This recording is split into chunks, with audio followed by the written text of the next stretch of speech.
Good evening, I'm Mitch Friedman, and welcome to Mind Over Matter TV, where we like to help you find different tools and techniques for you to overcome the obstacles in your life and just feel better, and especially reach your personal goals.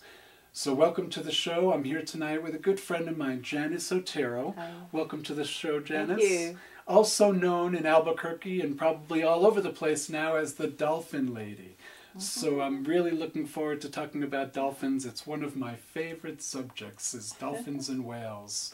But before we get into it, I found this great YouTube clip to get everybody in the mood here, into the dolphin mood. It's just so joyous. They're just such happy, wonderful beings and just such great energy. So here's a really fun clip from the Theater of the Sea in Florida. Enjoy.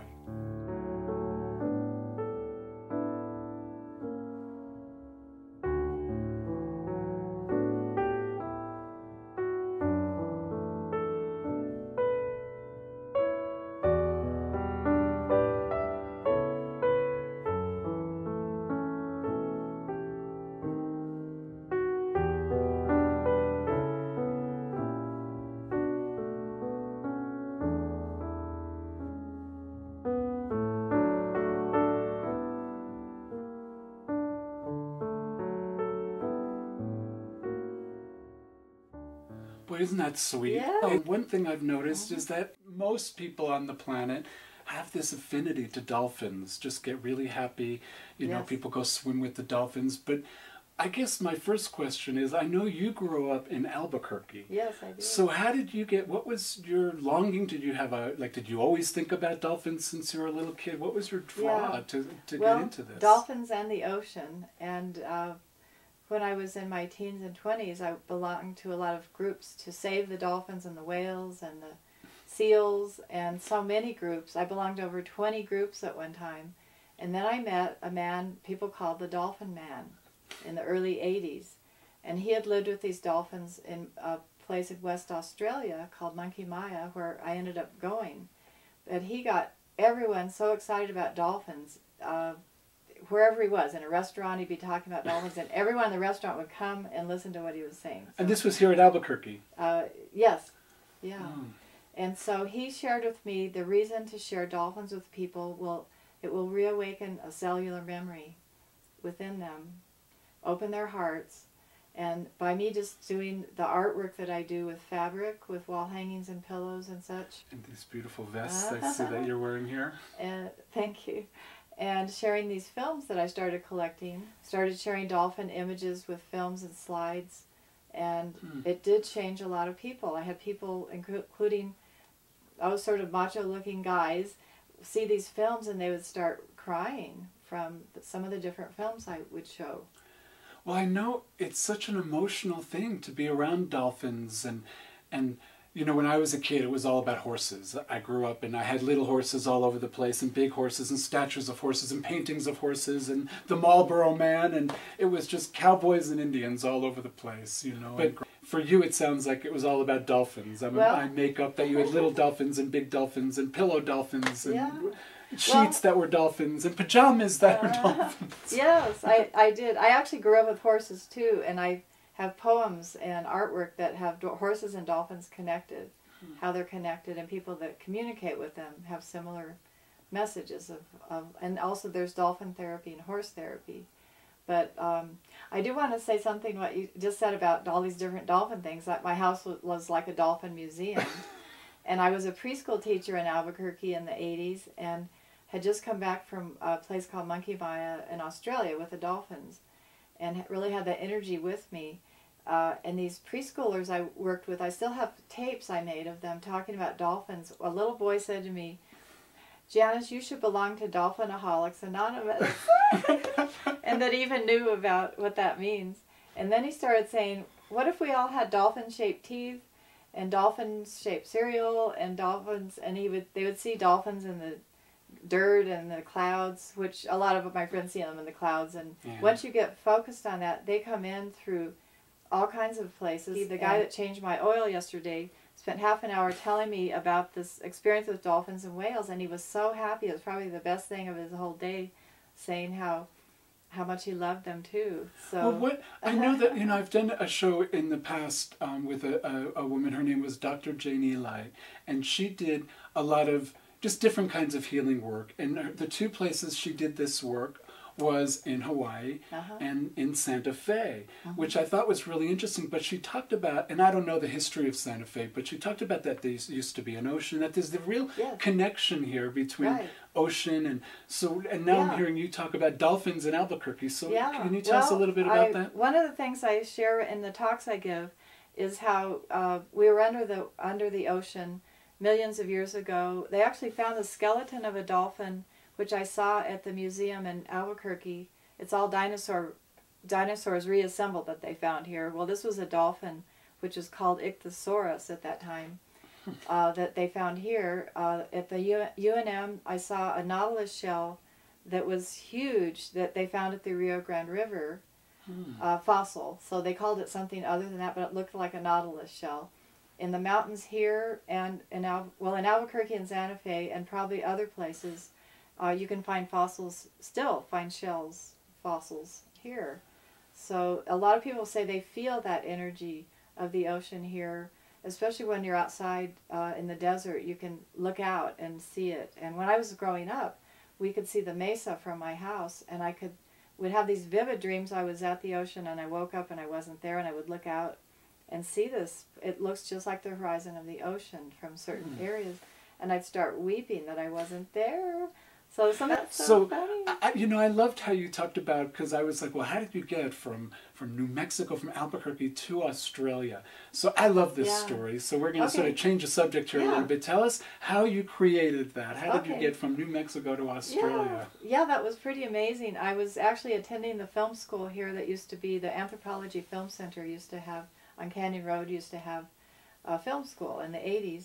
So I had written a proposal about an autistic child that was healed by dolphins, and I had people in my life that had been to Australia, to this place where free dolphins come up to be with people, and they've done it for many decades now, and really shallow water.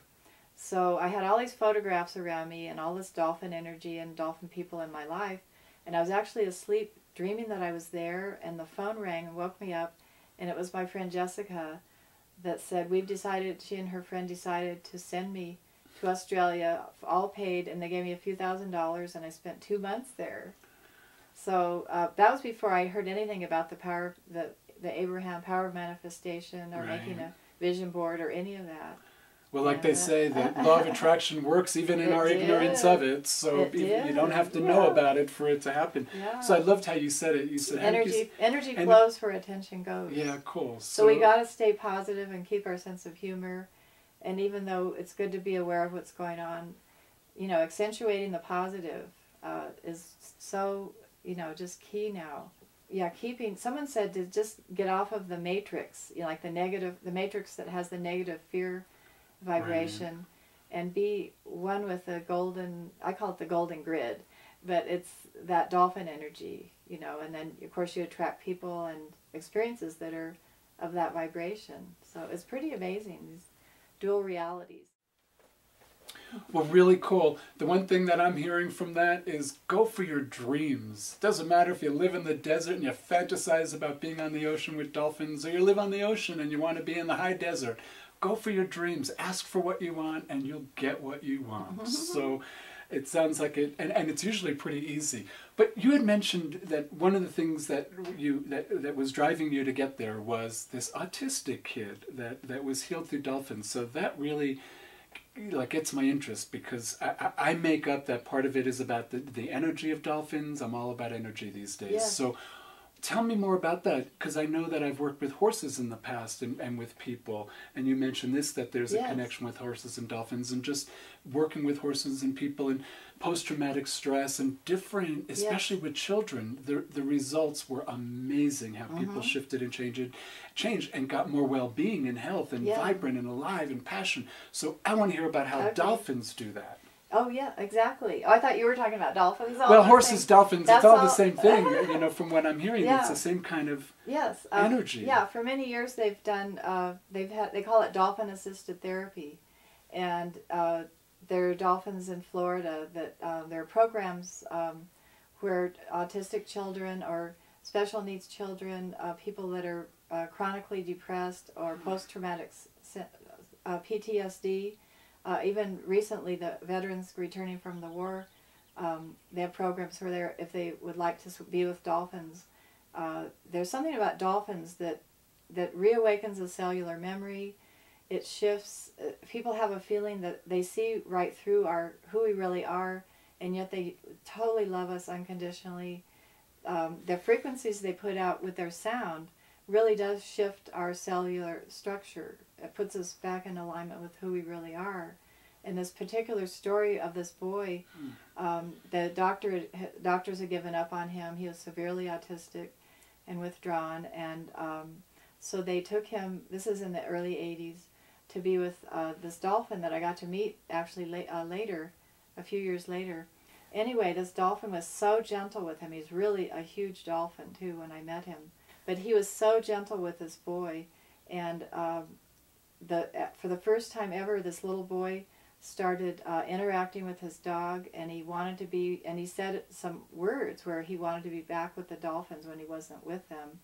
And also in his sleep, he would make sounds like dolphins, and when he walked, he would, like the way dolphins look when they walk on their tails, he would do that kind of movement and make sounds like them. So he really had a huge shift, and in the films I share, there's a lot of other similar stories like that of children, and they even did children that were only with inflatable dolphins doing similar things, but with the real for some reason that seems silly to me, but so what was the outcome of that? They just wouldn't react. They didn't have the healing where they stayed present in this world and were able to have a loving interaction. They just stayed withdrawn. The other it's like a stuffed animal's kind of sweet, you know, but having the real puppy dog makes the big difference, yeah, you know. I'm very attached to being with them in person myself. So is it, because I know they have, they speak. I saw a special on dolphins last. I figured I'm going to be doing this interview. I better watch. I better know a little bit. First of all, I was amazed that they're like 150 million years old. I had no idea. And they've adapted. They're the most adaptable animal ever in existence. In 150 million years, they've hardly shifted or changed their whole physiology and their biology. They almost look exactly the same, which is really unheard of.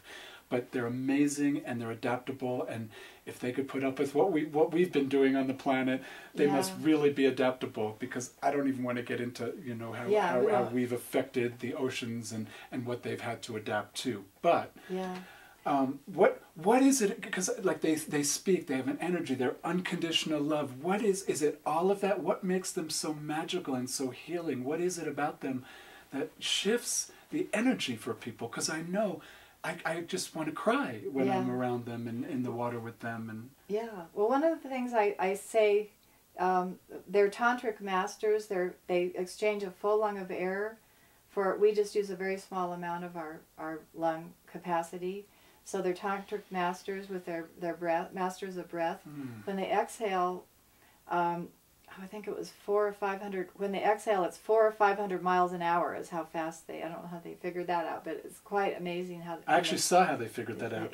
Yesterday on this film, they stuck this dolphins into this, and he was loving it, but he was inside of this like plastic thing, which was right in front of this guy, and he had this whole machine, and he was like measuring all this stuff, and they had it was so amazing.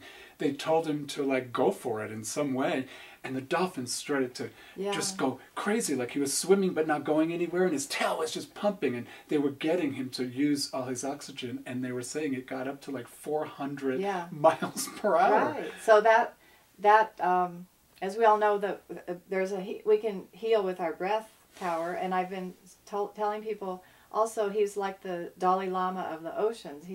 They know what unconditional love is to such a high degree that they connect us with our true self, our higher self, and they raise our vibration being around them. And also they use both sides of their brain, their male and female sides, masculine, feminine, is totally balanced, and they're super powerful. My vision is to have them be the superheroes for the children and adults, instead of what we have as the violent superheroes or whatever. So instead of Superman, that we've is. got a dolphin Yeah. with a cape on and Yeah, to zooming have, through the streets of New York. yeah. So I'm involved with the beginning actually of either film and animated projects where dolphins are the superheroes. This is why we should, emulate them and look how long they've been here, how they live in harmony. Yeah, they're totally family oriented. They've got what unity and oneness and the collective unity is. That's how they live.